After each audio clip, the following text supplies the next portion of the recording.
ज्योतिष विज्ञान और हस्तरेखा विज्ञान में से कौन सा अधिक सटीक बैठता है और क्या हमारी जो हस्तरेखाएं हैं वह पूरे जीवन के बारे में बता सकती है। और सबसे बड़ा प्रश्न यह है कि यदि हस्तरेखा में सब कुछ पता चल जाता है तो फिर ज्योतिष विज्ञान की या कुंडली बनाने की आवश्यकता ही क्यों है। आज के इस वीडियो में इन सभी महत्वपूर्ण प्रश्नों पर बात करूंगा और आपके बहुत सारे प्रश्न मेरे पास आते हैं कि ज्योतिष विज्ञान और हस्तरेखा विज्ञान में से कौन सा ज्यादा सही है। इस बारे में डिटेल से बताऊंगा। नमस्कार, मैं हूं ज्योतिष आचार्य डॉक्टर नारायण, ध्यान गुरु और वास्तु विशेषज्ञ। आप सभी मित्रों का हार्दिक स्वागत है आपके अपने YouTube channel Narayana astro world में। सबसे पहले हम बात करते हैं हस्तरेखा की।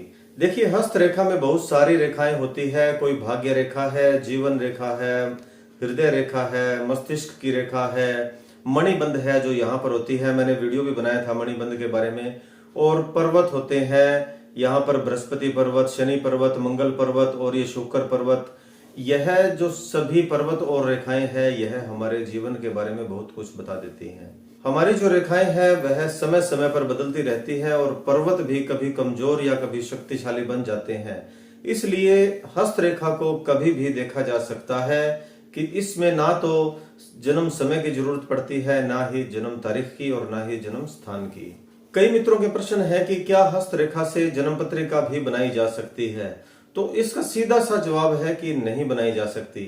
और जन्म पत्रिका बनाने की जरूरत ही क्यों है जब हस्तरेखा विज्ञान में सारी बातें मौजूद है। अब एक छोटा सा उदाहरण देता हूं आपको। एक शहर के एक हॉस्पिटल में एक ही समय पर दो जुड़वा बच्चों का जन्म होता है, जिसमें हो सकता है 1 या 2 मिनट का गैप हो, यह भी हो सकता है। लेकिन उन दोनों की जो जन्म पत्रिकाएं हैं, उनकी दशाएं हैं, महादशाएं, अंतरदशाएं, प्रत्यंतर दशाएं और उनके जो नक्षत्र हैं या उनका लगन का चार्ट है, यह सब कुछ सेम रहेगा। लेकिन फिर भी उनका जीवन है वह अलग अलग तरीके से बीतेगा। इसके पीछे क्या कारण है? क्योंकि जो जीवन है वह कर्मों पर भी आधारित होता है। कैसे उस बच्चे ने कर्म किए हैं, पिछला जन्म है जो प्रारब्ध है वह कैसे उसके कर्म थे पिछले जन्म में, या जब वो बड़ा होता है तो कैसे वह कर्म करता है, यह भी उस पर आधारित रहता है कि उसका जीवन कैसे बीतता है। दोनों व्यक्तियों की, दोनों बच्चों की जो हस्तरेखाएं हैं वह अलग अलग होंगी, तो इससे हम हस्तरेखा से अनुमान लगा सकते हैं कि उनका जीवन कैसे बीतेगा। अब बात करते हैं ज्योतिष शास्त्र की। देखिए, ज्योतिष शास्त्र में कुंडली बनाने के लिए बच्चे की जन्म की तारीख, जन्म का समय, जन्म का स्थान, यह सब कुछ निश्चित पता होना चाहिए।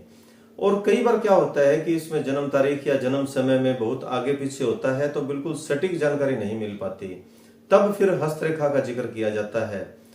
अच्छा एक ज्योतिषी है वह दोनों को मिलाकर, यानी हस्तरेखा भी और जन्म पत्रिका दोनों को मिलाकर उसका एक पड़ताल करेगा, उसके उत्तरों की जांच करेगा कि क्या यह दोनों समांतर बैठती है या नहीं बैठती। यदि जन्म पत्रिका में date of birth, time, place सब कुछ सही हो, सब कुछ पता हो और जो कुंडली बनाने वाला ज्योतिषी है वह भी बहुत अच्छे तरीके से बताता हो या उसको नॉलेज हो इस बारे में, तो विवाह की, काम की, संतान की, जीवन कैसे बीतना है, आयु, यह सब कुछ बातें बहुत ही नजदीकी और सटीक जानकारी मिल जाती है। अब बात यह है कि दोनों में से कौन सा सटीक है। देखो, मैंने आपको दोनों के बारे में अलग अलग बता दिया कि ज्योतिष विज्ञान है वह कैसे काम करता है और हस्तरेखा क्या काम करती है। लेकिन यदि हमारे पास जन्म की तारीख या जन्म समय, डिटेल पूरी सारा कुछ सही है तो हमें अच्छे तरीके से सटीक जानकारी प्राप्त हो जाएगी। और इस हिसाब से देखते हैं तो ज्योतिष विज्ञान ज्यादा महत्वपूर्ण है। एक बात और भी बताऊंगा कि ज्योतिष विज्ञान पर बहुत सारे शास्त्र मौजूद हैं जो इस बारे में ज्ञान देते हैं, लेकिन हस्तरेखा के बारे में ज्यादा शास्त्र उपलब्ध नहीं है। 4 मैंने सुने हैं अभी, जो मैंने कल के वीडियो में जिक्र भी किया था। तो हस्तरेखा पर बहुत कम शास्त्र मौजूद है, इसलिए यह दूसरे नंबर पर बैठता है। लेकिन यदि जन्म पत्रिका में कुछ समय या कुछ डिटेल हमारे पास सही नहीं है तो फिर हस्तरेखा सही मानी गई है। और एक अच्छा ज्योतिषी वही है जो दोनों की गणना एक साथ करेगा, यानी आपसे date of birth, time, place पूछेगा, साथ में आपके हाथ की रेखाएं भी देखेगा और फोटो भी मांगेगा। उस दोनों के वह आकलन से फिर आपको कुछ बताएगा तो वह ज्यादा नजदीक की बात पहुंचती है। अब आपको मैं एक उदाहरण और देता हूं। मेरे पास गुजरात से 2 कुंडलियां आई थी, 2 जन्म पत्रिकाएं आई थी 2 बच्चों की। जुड़वा बच्चे थे, एक ही समय में उनका जन्म हुआ था। उनके ग्रह, नक्षत्र, दशाएं, महादशाएं, अंतरदशाएं, लगन, नवमास सब कुछ सेम था। लेकिन उनका 24 वर्ष में एक बच्चे को तो बैंक में सीनियर मैनेजर की पोस्ट मिल गई, उसका प्रमोशन हो गया, और दूसरा बच्चा जो फाइनेंस का काम करता था उसको अपने पार्टनरशिप में धोखा मिल गया। अब प्रश्न यह उठता है कि जब सब कुछ सेम था, कुंडली सेम थी, जब उनके भाग्य में, जन्म पत्रिका में सारी बातें सेम लिखी हुई थी, तो एक को धोखा क्यों मिला, उसको क्यों लॉस हुआ बिजनेस में, और दूसरा बैंक में एक बड़ा अधिकारी क्यों बन गया। अब देखो, एक बच्चे का जो जन्म है, जो उसका जीवन बीता है, वह अपने माता पिता के घर पे बीता। माता पिता का जो घर था वह बड़ा धार्मिक था, विचारों पर चलने वाले थे, और उनके माता पिता दोनों ही टीचर थे, अध्यापक अध्यापिका थे। लेकिन जो मामा का परिवार है वहां मांस मदिरा का सेवन भी होता था, फाइनेंस का ही उनका काम था। तो जैसा उनका काम था वैसे ही आचरण बच्चे ने प्राप्त किए, और उसके कर्म वैसे ही चलते गए। कुंडली सेम थी लेकिन कर्म दोनों के अलग अलग थे। जब उन दोनों ने अपने जीवन में व्यापार और काम शुरू किया, यानी एक बच्चे को नौकरी मिली और दूसरे ने अपना फाइनेंस का काम शुरू किया, तब उन्हें बृहस्पति की महादशा चल रही थी और शुक्र की अंतरदशा चल रही थी। दशाएं भी दोनों को सेम चल रही थी, लेकिन फिर भी उनके कर्मों के कारण उसका जो रिजल्ट है दोनों को अलग अलग मिला।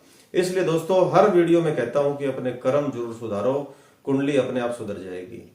तो आज की वीडियो में हमने चर्चा की है कि ज्योतिष विज्ञान और हस्तरेखा में से कौन सा सही है, और मैं तो दोनों के बारे में ही बात करता हूं। बाकी मेरे हिसाब से ज्योतिष विज्ञान ज्यादा सटीक है, यदि जानकारी सही है तो। आज की वीडियो में इतनी ही बात करेंगे। कैसी लगी आपको यह जानकारी कमेंट में आप जरूर बताइएगा। यदि वीडियो पसंद आया है तो लाइक करें, शेयर करें, सब्सक्राइब करें, और अपने मित्रों को जरूर भेजें। कमेंट में लिख दीजिए ओम नमो नारायण, जय बजरंगबली।